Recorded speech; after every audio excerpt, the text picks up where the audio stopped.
Hello, ladies and gentlemen, this is Moltrap coming at you here with Game 5 of this set between CAF and Mubagame,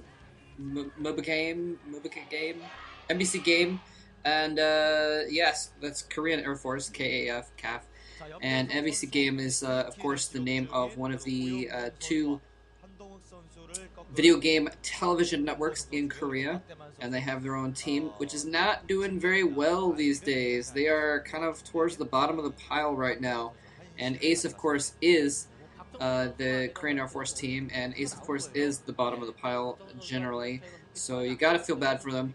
And I think that's why I root for them, is because they're like the perpetual underdogs, so, you know, you gotta support the underdogs, man. The underdogs. I support the overdogs sometimes too if they're really cool. Anyway, moving on. I should not be doing this game right now. I should not be doing it. My master's thesis, I had a rough draft of it due a few days ago, and I've been meaning to work on it all week, and I haven't worked on it at all. I really need to get it done since I'm doing a presentation on it on Saturday to present the results of my anyway. Point being, I really should not be doing this right now. I don't have the time for it at all, but for some reason I am. I'm not sure why. Oh well. But it's gonna be done. I just want to finish out the set and make sure I finish the set here, and so I'm gonna go ahead and do the last game and or games. Actually, I think it's no, it's let's see here. I don't know. I forgot what the score is. Oh yeah, it's 2-2 at this point. So there's definitely gonna be at least two more games, but who knows how many more there might be. Doing a little bit of different commentary style today. I'm actually listening to. Usually I'd silence everything else, but I had a internet techno radio station going on, and I've decided not to turn it off. So this time I'm listening to techno while I'm watching StarCraft. It's actually really fun to do. In general, watch some really epic StarCraft with techno in the background or something like that. It can be fun to do. If there's no English commentary around, put on an internet radio station with some techno music and go to town.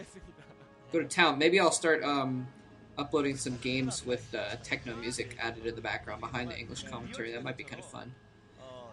We'll see. Anyway, because I'm so far behind on my thesis means I'm not going to be able to do the OSL tiebreakers live after all. Although I think these games might end up getting recorded right before those happen anyway, or possibly even after they happen. So I apologize for not doing those live, but I'm going to try and do some more live commentaries in the future. And, ooh, SCV sneaking by the Zealot there. Well, not sneaking, kind of more like brute forcing his way by the Zealot. And the Zealot just said, okay, fine, I'll let you in. I've got better things to do, better SCVs to kill, more harassments to inflict.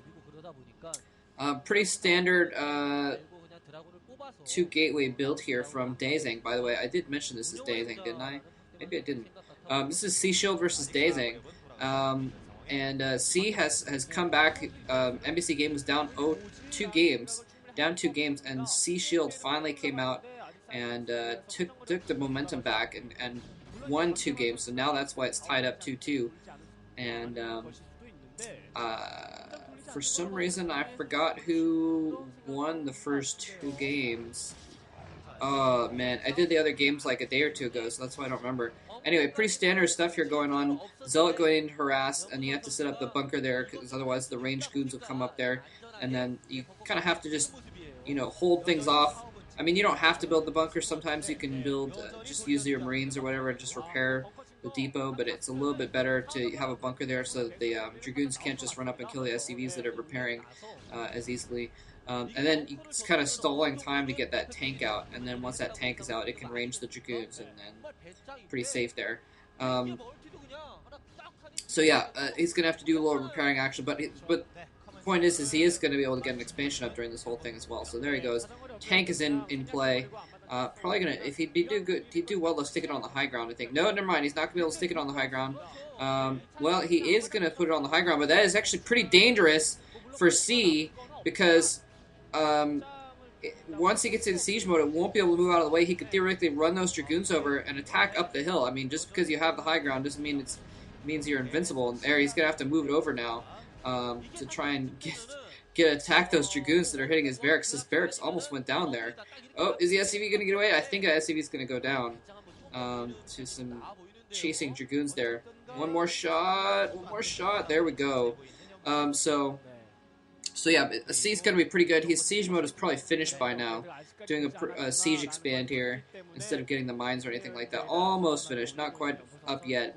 And once siege mode is up, then it's gonna be impossible for any dragoons to do any harassment because, well, the siege mode just outranges everything in the game and on the ground. And so the dragoons won't be able to get near enough to do damage without being within range of the siege tanks. But like I said, he does need to be careful sometimes.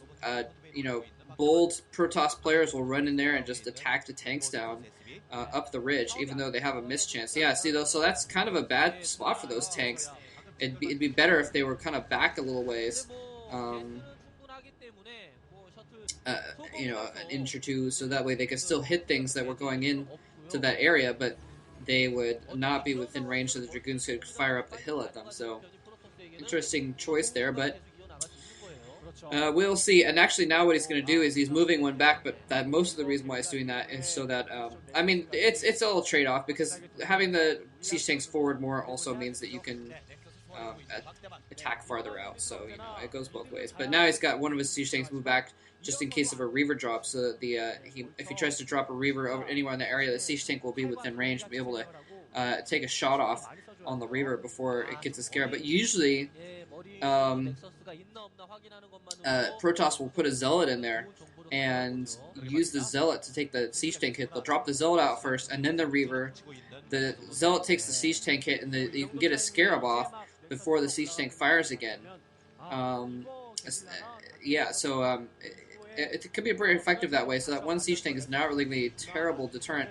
And there's no way of... I've actually tried this, experimented it. There's no way to spam stop or anything like that on the siege tank to get him to not attack the Zealot, so you can attack the Reaver instead. It just doesn't work that way. But because Sea Shield is pretty much holed up in his base pretty well, I mean that's the response in StarCraft. The proper response is, if the opponent is bunkered in, you expand, and so that's exactly what Daezang's doing. Daezang taking that third base there, while C gets his macro going and gets his factories up. So. Pretty good move by Daezang, and this map, because of this situation, usually ends up making for longer macro games anyway, so I'm not terribly surprised. But he does have one Reaver. It looks like what he's going to do is actually wait for 2 Reavers and go in for a dual Reaver harass, which can be very effective or it can be very risky. It's sometimes...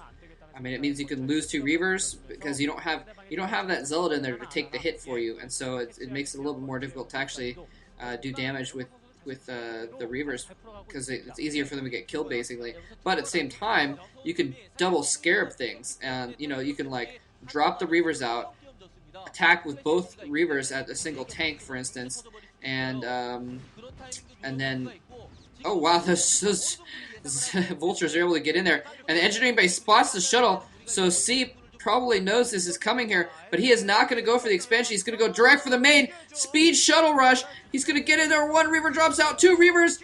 Oh my god, a lot of SCVs are in danger. 1 Reaver goes down from the siege tank hits, and no SCVs die in that second Scarab.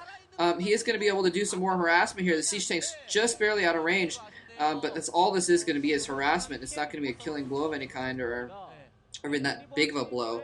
The siege tanks are in a good spot where they're going to be able to hit those Reavers. But now he's going to switch up targets. All the siege tanks, most of the siege tanks are on the left. See, yeah, he drops the Reaver out, and the siege tank gets a hit off on the Reaver before it gets a Scarab off. So that Reaver is damaged and can only take, well, it won't take more than one more hit. I mean, one more hit will kill it from a siege tank, so he's going to have to fall back. He's already lost 1 Reaver, and really, I don't know if that was an effective an attack there.